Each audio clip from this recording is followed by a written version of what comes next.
programa Papo Aberto de hoje, nós que já estivemos com o presidente da República atual, Jair Bolsonaro, alguns ministros de Estado, secretários de Estado, 2 governadores também do Estado de Goiás. Hoje nós estamos com o Dr. Antônio Carlos Almeida de Castro, mais conhecido como Cacai, um dos advogados criminalistas mais respeitados do Brasil. Seja bem-vindo. Na verdade, muito obrigado por nos receber. Uma alegria minha enorme estar com vocês, poder falar para Goiânia. Eu tenho um carinho especialíssimo com Goiânia. Morei 6 meses nessa cidade, gosto muito de Goiás. Então, para mim, é uma honra e um prazer.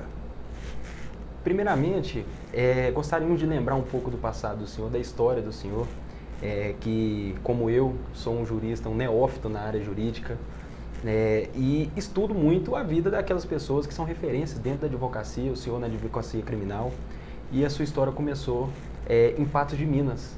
E naquela época, ou o senhor ia para BH, ou vinha para Brasília. E acabou que o senhor se formou aqui na UNB e desde o princípio pensou, serei advogado de fato. Realmente, desde sempre, a advocacia? Na verdade, quando eu morava em Patos, na época não tinha faculdade em Patos de Minas. Quando eu terminei, que eu precisava fazer faculdade, eu tinha muita vontade de ser poeta, mas para ser poeta você tem que nascer poeta. Então eu gosto muito de literatura e a minha opção de trabalho seria, sem dúvida, a advocacia e sempre pensando na advocacia criminal. Eu, por não ter faculdade em Patos, seria mais fácil para eu ter ido à época a Belo Horizonte. Eu tinha muita dificuldade financeira, então eu fui para Goiânia em primeiro lugar. Eu tinha um irmão que morava em Goiânia. Morei em Goiânia 5 meses, 6 meses. E aí fiz vestibular para a UNB, passei para a UNB em Brasília e vim fazer faculdade aqui. Quando eu comecei a fazer faculdade em Brasília, ainda era um período saindo da época da ditadura. Eu entrei na faculdade em 77. Então eu ainda enfrentei um pouco do final daquele momento da ditadura. Comecei a fazer movimento estudantil, não existia centro acadêmico na UNB, nós fundamos o Centro Acadêmico de Direito na UNB. Então foi uma vida muito rica na universidade sobre todos os aspectos, inclusive sobre esse aspecto político, não político partidário, eu nunca fiz política partidária, mas sempre participei da vida institucional da universidade e depois da vida institucional política de Brasília. Mesmo com a fundação do Centro Acadêmico da UNB, que até então não tinha? Não tinha, nós fundamos o Centro Acadêmico, nós tínhamos um grupo um pouco mais politizado. À época existiam ainda, o reitor da universidade era um capitão de mar e guerra, a universidade era muito fechada sobre esse aspecto, mas eu queria fazer direito, eu fiz faculdade para fazer direito penal, essa era a minha paixão. Eu brinco que eu tenho assim, o DNA da liberdade no sangue, eu não saberia fazer outra coisa. E fiz, na minha família não tinha nenhum advogado. Você começar a vida como advogado, principalmente numa cidade como Brasília, onde você tem os tribunais superiores, tem muitos filhos de ministros que estão advogando, não é fácil. Mas eu dei sorte, entrei no escritório de advocacia como estagiário e foi o único escritório que eu fiquei a vida inteira. Quando eu me formei, fui sócio do Zé Eduardo Alckmin, que me ajudou muitíssimo no início da minha vida, e do Carlinhos Caputo. E depois eu resolvi montar uma advocacia mais especializada realmente na área criminal e desde então é o que eu faço, eu só advoguei a vida inteira. Cacai, desde o início, o início da formação jurista, foi colocado na cabeça serei advogado, não aceitarei nenhum tipo de convite para assessorar ministro do Supremo ou para entrar em algum órgão público. Isso foi determinante hoje para o senhor dizer que ser advogado criminal é uma definição de vida? Eu penso que sim. Na realidade, como eu tinha muita dificuldade financeira e também eu era solteiro, novo, não tinha muita preocupação com o que gastar, eu senti que se eu começasse a receber algum salário mais substancial, eu poderia deixar de lado essa determinação que eu tinha de advogar, exclusivamente advogar. Então eu fiz um acordo comigo mesmo. Durante 5 anos eu não aceitaria os convites e nem faria concurso. Recebi vários convites, fui fazendo amizades na época de universidade, e não os aceitei por isso, porque eu queria realmente advogar. Eu acho que advogar na verdade, é uma opção de vida. O advogado criminal, especialmente, ele mexe com aquilo que existe de mais sagrado na vida da pessoa, que é a liberdade, a honra. Então, eu gosto muito de lembrar do Dom Quixote, quando fala na pessoa, ele contando o Cervantes, fala na pessoa de Quixote, fala para o Sancho pela liberdade, Santos, pela liberdade e pela honra se deve arriscar tudo, inclusive a própria vida. Ou seja, eu tenho essa paixão pela advocacia criminal. E tive a sorte de poder viver da advocacia exclusivamente. Hoje passamos por um momento complicado, um momento punitivo, um momento em que o país realmente tem uma visão muito punitiva. Isso foi evoluindo ao longo do tempo. Então, eu só fiz advocacia, só faço advocacia, tem na advocacia criminal uma forma de viver a vida realmente. Eu acho que estar advogado é uma forma de estar no mundo. Eu gosto muito do que eu faço. Quando nós falamos de advocacia criminal, certa vez o senhor recebeu no escritório do senhor um empresário paulista, né? E eu propago esse fato, né, pelas pessoas que, quando eu digo em especialização da advocacia, como foi esse fato de chegar para tratar de direito de família, um advogado, um empresário, né? Eu gosto sempre de contar essa história quando eu faço... Há 3 anos atrás, vendo os abusos se acumularem com essa Operação Lava Jato, que é uma operação importantíssima, mas que fez com que os abusos virassem o dia a dia da vida brasileira, com a banalização da prisão preventiva, com a destruição que fizeram do Instituto da Delação e outras coisas, eu resolvi correr o Brasil, me colocar à disposição para fazer debates pelo Brasil afora. E com isso, eu, nos últimos 3 anos, faço 2, 3 debates quase por mês, em todos os estados brasileiros. E às vezes falo para estudante. Eu gosto de contar um fato que ocorreu comigo, que é esse fato, para dizer que hoje em dia a pessoa tem que se especializar. Quando eu comecei a advocacia, a gente fazia ampla de tudo. Não dava para mexer só com direito criminal. Mas hoje em dia, cada vez mais a advocacia tem que ser especializada. Eu estava no meu escritório, alguns anos atrás, chegou um empresário poderoso e disse para mim: Cacá, eu quero que você venha me defender, porque a minha mulher descobriu que eu tenho a outra mulher, uma outra casa, e contratou lá em São Paulo aquela que é o terror dos maridos de São Paulo, é uma determinada advogada de família. E eu disse para ele: olha, eu não faço direito de família, eu não trabalho direito de família, salvo quando eu me separo, eu dou uns palpites aí na separação, mas ainda assim para um advogado e tal. E ele disse: não, mas eu quero fazer você como meu advogado, porque eu tenho 5, 7 bilhões na minha conta no imposto de renda, ela vai me tomar 60%. E eu te dou 20%. Aí eu brinco, o meu caráter começou a diminuir, eu comecei a gostar de direito de família. Então, para não ter dúvida, para não correr o risco de qualquer coisa, eu falei: olha, eu não quero conversar sobre esse assunto, eu não estou na hora de fazer um assunto que eu não domino. E aí ele teve uma crise de choro aqui na minha sala ao lado, deu um murro na mesa e falou: se você não aceitar, eu mato ela. Eu disse: não, aí é minha área. Quer dizer, é uma forma de mostrar para o estudante que a importância de fazer a especialização, de você ter... O direito é muito amplo. Eu não acredito que hoje um advogado possa atuar em todas as áreas. Eu atuo muito no Supremo Tribunal e no Superior Tribunal de Justiça. No Supremo há 35 anos, no STJ, desde que existe o STJ. Mas, na primeira instância, realmente eu só faço processo penal. Quando o senhor diz que a advocacia te deu voz, a advocacia é uma forma de se inserir na sociedade, o que nós podemos entender com isso? Olha, eu sou muito chamado nos últimos anos para, de alguma forma, participar da vida partidária do país. Às vezes me procuram para ser candidato a senador, para ser candidato a governador. Eu sempre tive para mim muito claro, eu não tenho nenhuma vocação política partidária. E eu gosto de dizer que a advocacia me deu a possibilidade de estar inserido no contexto político institucional do país. Quer dizer, a advocacia me deu voz, me deu a oportunidade, por exemplo, de estar falando com vocês agora. A oportunidade de falar, como falei o ano passado, em praticamente quase todos os estados, fazendo palestras. Eu cheguei a estar em alguns estados com 4.000 pessoas no auditório para fazer palestra. E quando eu vou no estado fazer palestra, não é apenas a palestra. Normalmente eu falo para a televisão, eu falo... Então, ter voz é isso, é poder colocar essa impressão que eu tenho do mundo nesse momento punitivo pelo qual passamos. Todos os dias, aonde vou, seja às vezes na praia, seja no aeroporto, hoje mesmo pela manhã, eu sou abordado por pessoas que dizem: olha, obrigado por estar fazendo a defesa do Estado Democrático de Direito, obrigado por nos representar. Olha, hoje chegou um médico perto de mim, eu não sou médico, eu não sou advogado, sou médico, mas quero dizer que acompanha a sua luta, a sua coragem. É o enfrentamento necessário. Porque, veja bem, a partir do momento que nós vivemos um momento de certa de bastante preocupação, eu diria, com o Estado Democrático de Direito. Nós vivemos um momento punitivo fortíssimo.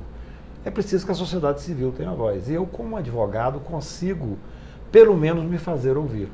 Tanto é que estou aqui falando com vocês e com os ouvintes de vocês. Então, eu acho isso extremamente importante. Eu penso que, a partir do momento que você tem uma sociedade dividida, né? Nos últimos tempos nós vimos o Brasil dividido, de costa, um Brasil para o outro. Eu costumo dizer, falei agora, participei de um debate em Sevilha, semana retrasada, que o tema é interessantíssimo. Interessantíssimo. O humanismo acabou, a era do humanismo acabou, e eu estava discutindo exatamente isso. Quer dizer, como é que hoje as pessoas veem o humanismo? E eu disse lá, falei, olha, nós perdemos as eleições, eu digo nós, aqueles que, como eu, não queriam que esse grupo político assumisse, para uma pessoa que disse rigorosamente que era contra os gays, que era a favor da tortura, que era contra os direitos das mulheres. Quer dizer, esse cidadão não mentiu. As pessoas optaram por motivos políticos, porque estavam cansados, em votar nele. Eu tive a oportunidade durante toda essa campanha de ter muito espaço para falar. Isso é que eu digo que é ter voz. Exato. Quer dizer, veja bem, eu não acredito que 30% dos brasileiros não votaram, 70%. Não acredito que mais da metade dos 70% que votaram são a favor da tortura, são a favor contra o direito das mulheres, contra os gays. Na verdade, é um momento político. Nós temos que agora torcer para que esse governo dê certo. Mas eu me nego a aceitar, como eu discuti agora em Coimbra, como eu discuti agora em Sevilha, me nego a aceitar que mais da metade dos brasileiros que votaram seja de cunho fascista, seja favorável à tortura. Nós estaríamos vivendo num mundo apocalíptico. Então eu acho que para nós que tivemos acesso à universidade pública, eu me formei na UNB, nós que temos acesso à advocacia, nós que temos acesso aos debates dos fóruns mais distintos, nós temos a obrigação, eu não sou dono da verdade, mas nós temos a obrigação de mostrar, através da nossa experiência, da nossa formação humanista, o que nós estamos realmente nos preocupando nesse momento de definição do país. Por isso é que eu digo que é importante ter voz. É importante poder levar esse debate sem querer ser dono da verdade, sem pretensão, até porque a discussão sobre o que é verdade daria um programa inteiro, né? Cacai, falando dessa formação humanista, certa vez o senhor estava ao lado de uma estagiária e fez uma pergunta para o ministro Evandro Lins. É verdade. E perguntou a ele o que o senhor indicaria, né, para um estudante de carreira, estudante de direito e início de carreira. E ele respondeu... Isso é uma coisa interessante, assim, isso é uma coisa que eu falo sempre eu tive já mais de 100 estagiários,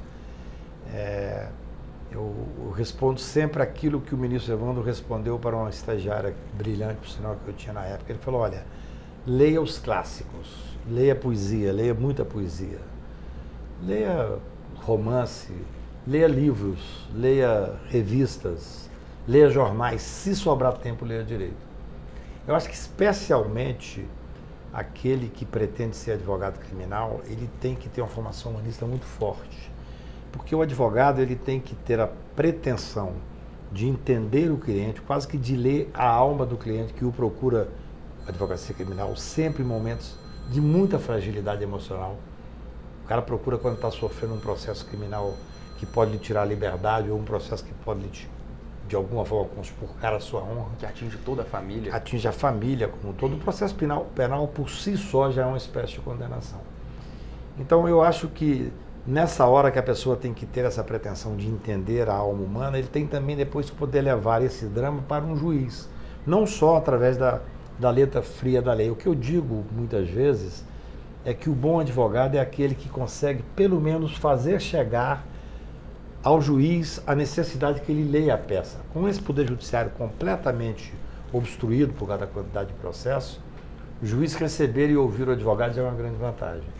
Então eu acho que a formação humanista, primeiro que sem ela você não conseguiria sobreviver, eu pelo menos não conseguiria sobreviver num mundo tão injusto como esse. Se você não tem uma formação humanista mais ampla, eu não sei como sobreviver nessas catástrofes do dia a dia, não só as catástrofes diárias do sistema penitenciário miserável como nós temos no Brasil, de pessoas presas às vezes por um tempo que já passou enormemente o prazo determinado pela lei, de nós temos a viver num país onde as pessoas não se preocupam com termos a terceira maior população carcerária do mundo, sendo que 40% dela está preso ali ainda sem culpa formada. Então você tem que ter uma visão humanista para você poder sofrer com isso, mas resistir. Mas não só resistir com a resistência intelectual, resistir agindo, participando, debatendo, se colocando à disposição, como, por exemplo, quando nós resolvemos fazer a ADC 43, Ação Direta de Constitucionalidade, para tentar debater a questão da prisão em segundo grau. O importantíssima vamos dizer assim, participação da própria Defensoria Pública. Para nós foi muito interessante, porque quando nós entramos com a ADC, o que é a ADC 43? Ação Direta de Constitucionalidade, onde nós questionávamos um certo entendimento do Supremo que afastou uma cláusula pétrea da Constituição. A Constituição diz claramente que a prisão só pode se dar após o trânsito em julgado. Veja bem, há razões fortes para ser contrária a essa posição, razões jurídicas. Só que tem um detalhe, se você quiser mudar essa posição, você tem que mudar a Constituição. Eu disse da tribuna do Supremo, o Supremo Tribunal pode muito, mas não pode tudo, porque nenhum poder pode tudo. A cláusula pétrea não pode ser mudada nem por emenda constitucional, teria que haver um chamativo de uma nova Constituinte. Então, é impossível você não seguir uma norma absolutamente clara. E o Supremo hoje, infelizmente, faz uma leitura individualizada da Constituição.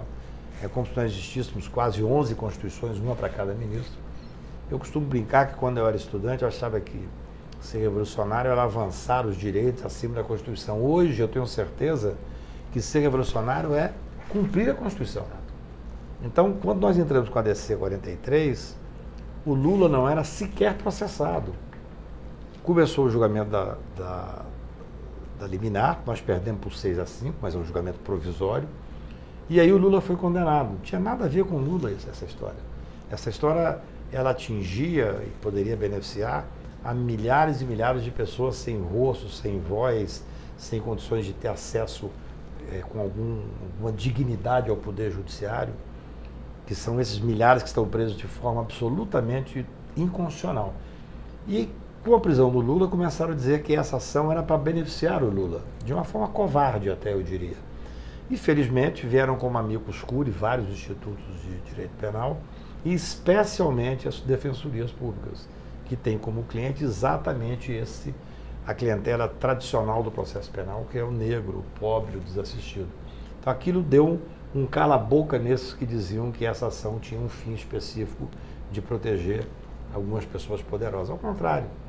Mas, infelizmente, nós levamos essa questão depois ao ministro Marco Aurélio, que era o relator. Ele disse, vamos julgar logo, mas o Supremo Tribunal tem uma questão que eu acho que tem que ser modificada, que é a pauta do pleno, quem determina é a presidente.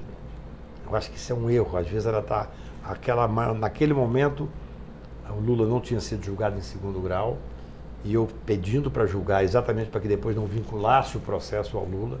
Eu fui à ministra Carmen Lúcia em setembro daquele ano, e ela disse que ia tentar julgar, não julgou, e depois esse processo foi atrelado, embora a maioria quisesse julgar, a presidenta resolveu não julgar. Isso, do meu ponto de vista, deu também, eu advogo no Supremo há muitos anos, talvez o momento mais tenso do Supremo Tribunal Federal, desnecessariamente. Tivesse sido julgado esse caso lá em setembro do ano passado, nós não teríamos, do ano retrasado, na verdade, nós não teríamos nenhum desgaste. O Supremo decidisse, no meu ponto de vista, de forma inconstitucional, e não pode decidir. Mas se decidisse afastar uma causa pétrea, teríamos que cumprir. Agora, para aqueles que batem palma para afastar, porque quer ver preso um número maior de pessoas, eu sempre digo o seguinte, se você permite que o Supremo afaste essa causa pétrea, você está permitindo, em tese, que ele amanhã venha afastar, por exemplo, o direito à propriedade. Exato. Ou venha afastar a liberdade de expressão, que são direitos constitucionais do mesmo patamar constitucional. As pessoas olham, às vezes, muito em cima de um processo politicamente falando. Não é assim que se analisa a Constituição, não é assim que se analisa o processo penal. Eu gosto muito do ativismo do professor Lênio Streck, e até puxando um pouco sobre essa parte da formação humanista. Nós estamos vivendo uma era da educação bancária, uma era da monetização do curso de Direito. O curso de Direito se preocupa muito em volume e não na qualidade. Hoje nós temos alguns livros, que até o professor Lênio Streck coloca ali toda semana no portal dele, falando a respeito, discorrendo sobre os livros da era do livro esquematizado, a era do livro em que a capa seja foda em direito constitucional, por exemplo, a era dos cursinhos professores super-heróis que se fantasiam e ensinam o processo mnemônico ali. Isso acaba atrapalhando hoje nessa formação humanista do direito. A cada vez mais nós vemos advogados sensíveis, como o senhor, por exemplo, falando a respeito da importância da formação humanista. Na realidade, essas pessoas que seguem esses livros, o Lênio é um gênio do direito, além disso escreve maravilhosamente bem. Eu tenho a felicidade de poder conviver com ele. Essas pessoas que seguem esses manuais que existem de direito não se formam advogados, né? Eles vão ter um diploma, ou talvez consigam até a carteira, mas são pessoas completamente fora de qualquer possibilidade de dizer que são advogados. Eu acho isso um mal para a sociedade. O Lênio fala uma coisa muito interessante: se você toparia procurar um cirurgião cardiovascular que tivesse na porta assim: me formei com o livro Aprenda a Operar o Coração em 5 semanas.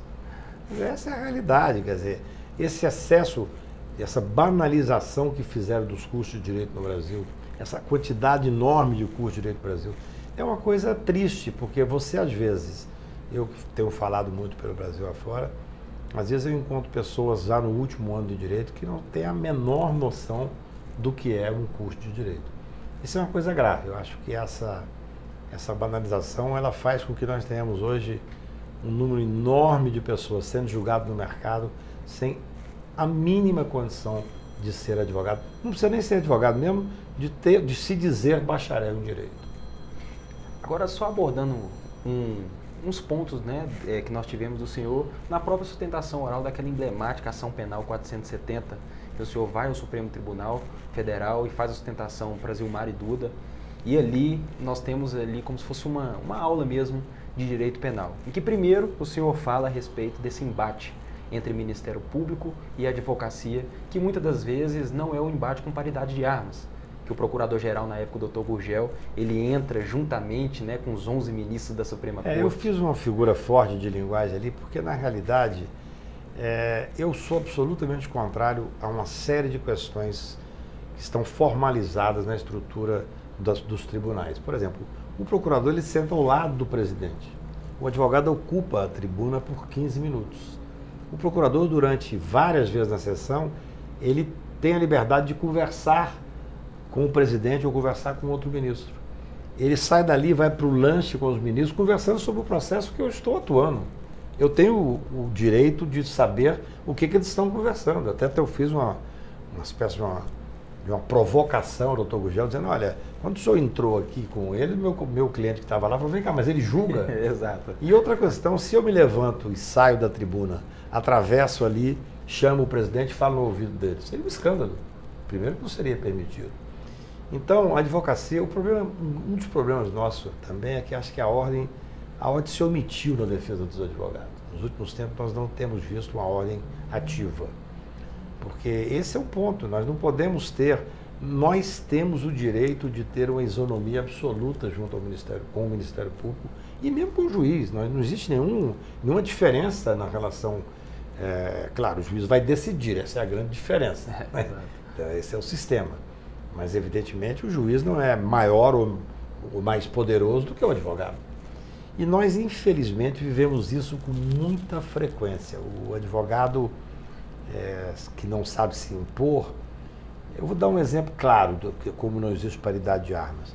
Essa Operação Lava Jato, quando acontece uma das fases da operação, a primeira providência, ainda hoje ocorreu isso, logo após a busca e apreensão e as prisões, os procuradores do Ministério Público e a Polícia Federal chamam a coletiva de imprensa e durante 2 horas eles esmiuçam aquela operação.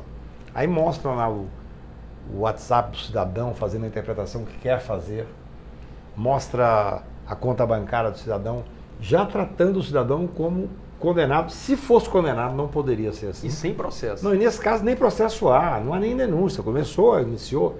Eu pergunto, se eu ligar lá e falar para a Globo, ó, agora eu quero o mesmo horário, o mesmo tempo para poder falar a defesa. Não existe. Então não existe paridade de água. E veja bem, essas audiências que dão, essas coletivas que dão, claro, parte é vaidade pura, que depois esses meninos vão vender livro, vão fazer palestras e tal. Mas não é só por isso. Há uma coisa programada, que é forçar a opinião pública a ficar do lado deles. E, de certa forma, pressionar o judiciário. Porque se você faz um trabalho de opinião pública forte, fazendo esse tipo de pressão, depois é muito difícil um juiz ter coragem de não receber uma denúncia, de absolver uma pessoa. Então, eu acho que não existe paridade de armas. E isso claramente contra o direito do cidadão. Quando o senhor inicia a sustentação oral, principalmente no Supremo Tribunal Federal, nós conseguimos ver que nós temos 11 ministros afixados na figura do senhor e prestando atenção realmente em toda a sustentação oral. Podemos perceber que tem uma certa introdução e o senhor sempre consegue quebrar essa parte técnica com poemas, com poesias.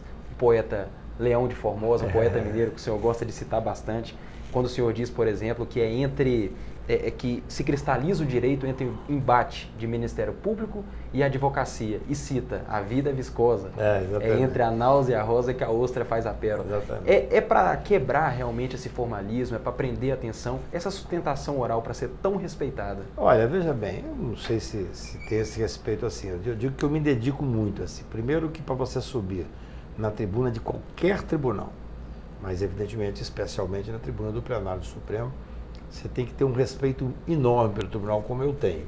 Você tem que ter um respeito enorme pelo seu cliente, então conhecer o processo profundamente. E ter uma tese que seja uma tese interessante para levar. Às vezes me perguntam assim, qual é o seu critério para pegar um processo? O primeiro critério é ter uma tese jurídica que tecnicamente eu possa levar.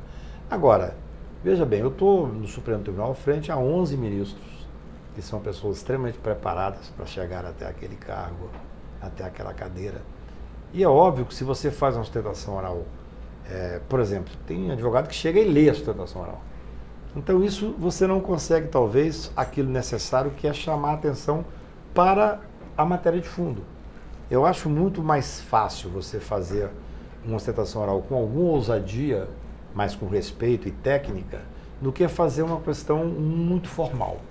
Mas isso é uma questão de estilo, quer dizer, tem advogado que sobe na tribuna e fala em latim, fala em francês. Eu acho que, na verdade, você tem que levar o direito com seriedade, levar a tese jurídica com profundidade. Normalmente, quando eu chego para sustentar no plenário do Supremo, eu já distribuí memoriais para todos os ministros. Eu procuro antes falar com todos os ministros individualmente e entregar os memoriais, então a matéria já é um pouco conhecida. Mas é importante o estilo de você poder prender a atenção, porque as sessões são muito longas, as sessões são enfadonhas às vezes. Eu costumo brincar que a questão específica da TV Justiça, ela prejudicou muito a questão do direito penal. A TV Justiça é importantíssimo, desde o primeiro dia eu falei isso, para quando você vai discutir, por exemplo, a questão da relação homoafetiva, a questão das terras indígenas, a questão sociais, do modo geral. Parece como tem interesse como um todo, nunca no processo penal. O processo penal é fato e prova. Exato. Além do que você tem o pré-julgamento. Eu tive a felicidade de absolver meus clientes no mensalão, Duda Mendonça. O Duda Mendonça me diz que onde vai, ele é tido como mensaleiro. Porque ele, durante 4, 5 meses, aquilo passou todo o dia na televisão, então já há um pré-julgamento. Eu acho que o advogado tem que se levar, tem que levar o processo a sério, tem que levar o tribunal a sério, tem que levar o cliente a sério, mas ele não pode se levar tão a sério. Você pode fazer tudo extremamente com seriedade, mas com leveza. Até dentro dessa própria emblemática ação penal, principalmente para mim, eu gosto muito de assistir. Costumo dizer que às vezes o meu Netflix de final de semana é aquela sustentação oral, já revi várias e várias vezes, e o senhor até diz que é na toga que reside a esperança da advocacia, a esperança do advogado. E de fato, nós advogados, nós podemos ter essa esperança na toga, e nós estamos vivendo um momento muito delicado. Olha, eu vejo um momento grave pelo qual passamos por excesso de punitivismo. Mas se eu não acreditasse no Poder Judiciário, eu largaria a advocacia. Eu tenho que acreditar, ainda que às vezes com dificuldades. Eu acho que nós temos alguns problemas hoje. Um deles é esse excesso de exposição do Poder Judiciário. O ministro Toffoli, quando assumiu a presidência, ele disse: o Poder Judiciário precisa deixar de ser o protagonista. Achei fortíssima e emblemática essa frase. O que ocorreu na realidade, na minha visão, e eu falo isso pelo Brasil afora, é que com a crise gerada por uma série de fatores, entre eles uma investigação severa junto ao Poder Legislativo, que tem que ter, ninguém está acima da lei, mas só que no Brasil as investigações se dão por tempo indeterminado. Então há um pré-julgamento e um amordaçamento das pessoas. O Poder Legislativo brasileiro passa por um momento que está amordaçado. Os principais líderes investigados e um Poder Legislativo amordaçado. O Poder Executivo, até então, sem nenhuma legitimidade. Vamos ver agora o que vai acontecer com esse governo que começa com uma atrapalhada incrível. Então, como não existe vácuo de poder, a gente começa a ver um super poder judiciário. O Poder Judiciário com um ativismo desnecessariamente grande, desmesuradamente grande. Então, isso me preocupa muito. O Poder Judiciário, por exemplo, na questão do indulto. O ministro apresenta uma liminar no início do ano passado contra o indulto, para paralisar o indulto. O ministro Barroso, a quem eu rendo minhas homenagens, embora tenha sérias divergências com ele no processo penal, reescreve o indulto e fica durante um ano sem julgar o indulto com as pessoas que têm o direito à liberdade presas. Isso é gravíssimo. Quer dizer, depois no julgamento, claramente o Supremo diz que aquilo é uma atribuição do Presidente da República, óbvio, diz aquilo que a Constituição diz. Então, essas questões, esse excesso em alguns processos, ele leva a uma certa perplexidade, uma certa preocupação. Mas o Poder Judiciário, nós temos que acreditar nele. Acho que com todas as dificuldades, você veja, nós temos que encontrar uma saída para o Poder Judiciário. Você tem processos para julgar um habeas corpus de réu preso que demoram um ano. Você não tem como dizer isso para a pessoa que está presa. Se você for ver, por incrível que pareça, o Supremo, ou parte dos ministros do Supremo, querem diminuir o escopo do habeas corpus. E depois nós temos uma questão midiática muito mal resolvida. Por exemplo, as tais 10 medidas contra a Constituição que os procuradores levaram. Aquilo é uma balela. É uma falta de honestidade intelectual falar que as medidas eram contra a corrupção. Não tinha absolutamente nada contra a corrupção. Era para diminuir a força do habeas corpus. Tinha uma medida inacreditável, que era para tornar a prova ilícita, lícita, desde que de boa fé a obtenção dela. É quase ridículo, mas o uso desse poder da imprensa, que naquele momento incensava cada vez mais os operadores da Lava Jato, para poder dizer que aquilo era uma forma de combater a corrupção.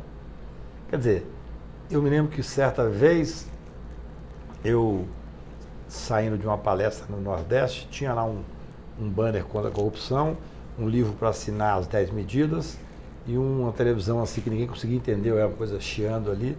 E tinha uns 7 ou 8 meninos para assinar, eu passei, um deles falou: Cacá, é você o Cacá? Tira uma foto. Eu falei: depende. O que você está fazendo nessa fila aí? Não, eu estou assinando a favor das 10 medidas contra a corrupção. Eu falei: vocês leram? Porque isso aqui não tem nenhuma medida contra a corrupção.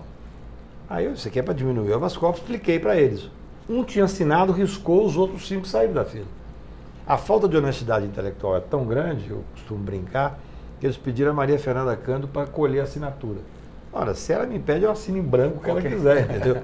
Então, assim, eu acho que faltou muito uma discussão mais séria. E o que é pior, tudo isso, de certa forma, capitaneado por um juiz que era o juiz do Brasil. Um juiz que tinha jurisdição nacional, que se julgava ter jurisdição nacional, que julgava os casos que queria. O caso do presidente Lula, do advogado dele, mas um triplex em Guarujá sendo julgado em Curitiba. Estudante de direito de primeiro ano sabe que isso, evidentemente, não pode. O cidadão não tem o direito ao juízo natural. Então, você tinha um juiz que claramente a gente falava que ele era parcial e que, ao final das contas, eu até fico sensibilizado, porque acho que ele não merecia isso, acho que ele vai ter muita dificuldade nesse governo. Ele vira ministro da Justiça de um governo que ele ajudou a eleger, porque ele é que prendeu o principal opositor. Ele próprio, pouco antes, disse para uma entrevista que jamais aceitaria nenhum cargo político porque iriam dizer que ele foi parcial. Então, ele próprio se disse parcial.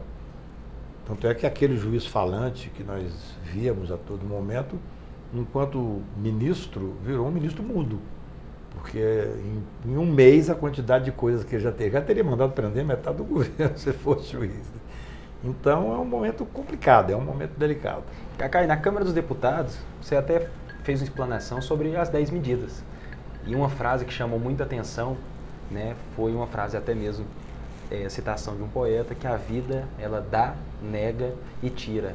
A vida dá, nega e tira, de fato? Eu não tenho nenhuma dúvida. Eu acho que nós vivemos... Eu escrevi um artigo há 20 anos, um livro, um capítulo de um livro que infelizmente eu acho ainda é atual, é que o cidadão, ele às vezes está num problema grave, passando por um problema grave, seja pessoal, seja familiar, financeiro, às vezes torce para o Atlético Mineiro, ou seja, a vida dele está complicada. E ele vê na televisão sendo preso um político, sendo preso uma pessoa importante, ele tem um regozijo íntimo, uma alegria indizível, assim, quase que uma vingança, ele não sabe contra o quê. E nessa hora ele não quer saber se àquele cidadão foram dados os direitos e garantias mínimas, constitucionais. Então nessa hora ele veste a máscara da hipocrisia. Por isso é que eu digo, nesse capítulo do poeta fala, mas a vida dá nega e tira, porque um dia essa coisa pode bater nele. Os excessos que você ri quando é para o outro, quando bate na sua porta, quando bate num amigo, numa família, aí você veste a máscara do devido processo legal, da necessidade do cumprimento da Constituição. Provas lícitas. Nós queremos coisas absolutamente simples, nós queremos cumprir a Constituição. A luta do advogado hoje, nesse momento punitivo, não é mais do que isso, é para cumprir a Constituição. E como vamos dizer assim, um ativista dos direitos e garantias fundamentais, e para o caminho que nós estamos tomando e para onde nós estamos indo, principalmente em relação ao judiciário, eu pergunto até ao senhor, fazendo outra referência de várias sustentações orais, lutar por isso hoje está virando uma utopia, e para que serve a utopia? Eu veja bem, eu acho que acreditar naquilo que você faz é fundamental para qualquer área que você atue. Eu não tenho nenhuma dúvida que se você pegar um processo e falar, olha, eu não posso advogar para você porque o Poder Judiciário está falido, os processos vai demorar 3 anos, 2 anos. Você, então, é melhor você largar a advocacia. A pessoa bate à sua porta e fala, olha, fulano de tal foi preso, eu quero que você tente libertar. Você fala, olha, os tribunais não estão dando liberdade porque estão vivendo um momento punitivo por uma pressão midiática forte. Então, se você não tiver, não acreditar nos tribunais, não acreditar no direito, não acreditar que você pode, através do seu trabalho, fazer realmente acontecer o direito, aí é melhor você largar a advocacia. Por isso é que eu digo que a utopia é necessária. Você ter a coragem até de se indispor com as pessoas muitas vezes. O advogado não pode ter medo, o advogado tem que ter coragem de fazer os enfrentamentos. Você pode notar, a gente que faz advocacia criminal, a gente sabe mais ou menos quem está do nosso lado nos momentos mais difíceis e quem são as pessoas que sempre vão estar contrárias. É como diria Hemingway, quer dizer, quem vai estar do seu lado na trincheira na hora da guerra. Mas isso interessa às vezes mais do que a própria guerra. É você saber que está fazendo aquilo que você acredita, que você acha certo. Por isso que você faz essa menção a um poeta, o Galeano, que fala exatamente isso. Quer dizer, a utopia é uma coisa que você não sabe se existe, é como um horizonte, né? Você anda 2 passos, o horizonte se afasta 10 passos. Você anda 10 passos, o horizonte se afasta 10 passos. Então, para que serve a utopia? Ela serve para isso, para caminhar. Se você acredita no que faz, por isso que no meu escritório, de cada 20 casos que bate aqui, a gente pega um caso. A gente tem que acreditar que tem defesa técnica. Eu jamais advogaria para alguém que eu fosse criticar a pessoa depois num bar ou para amigos. Eu advogo, quando você pega a advocacia criminal, você tem que pegar a pessoa como um todo. Você tem que pegar o caso que você pode se entregar visceralmente a ele. E você tem que acreditar que é possível. Quer dizer, a gente tem, felizmente, a gente tem tido um índice de vitórias muito grande. Eu acho que boa parte é por isso, por pegar casos que têm defesa técnica e por dedicar ao caso visceralmente. O currículo do senhor poucos sabem das várias advocacias pro bono, né, que o senhor exerce. e muito só vê essas realmente as midiáticas. O senhor já defendeu quantos ex-presidentes da República, vários governadores? Veja bem, tem uma questão interessante. O meu escritório é um escritório que a base dele é Brasília. É só isso aqui, eu nunca quis crescer, já tive muita oportunidade de ter um escritório maior. Nós éramos 3 advogados, depois passamos a ser 5 e eu não quero aumentar disso. Como o meu escritório é Brasília, nós temos a questão do foro, que tem um foro privilegiado no Supremo Tribunal e no Superior Tribunal de Justiça e os tribunais regionais. Eu tive a oportunidade, como eu estou aqui há 35 anos advogando, o diabo não é diabo por ser diabo, é por ser velho, né? Eu, durante esse tempo, tive a oportunidade de advogar para 3 presidentes da República, para mais de 70 governadores de Estado, vários senadores, pelo fato do foro, pelo fato de que aqui veja bem, e pior é que eu sou contra o foro. Eu acho o foro uma criação não republicana. Diferente do que o Supremo está decidindo agora, o Supremo diz que é contra o foro, mas é uma coisa interessante. Ele tirou o foro dos senadores e dos deputados, mas não tirou dele.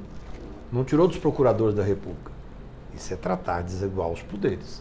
A minha proposta contra o foro, ela é simplérrima, que acho que é republicana. Só teria foro no Supremo os presidentes dos poderes. Todos os demais, inclusive ministros do Supremo, seriam julgados por um juiz federal de primeiro grau. A diferença é que as medidas cautelares, prisão, arresto de bens, afastamento de cargo, qualquer que seja, teria que ser tomada por um colegiado do Tribunal Regional Federal, onde estivesse correndo a medida.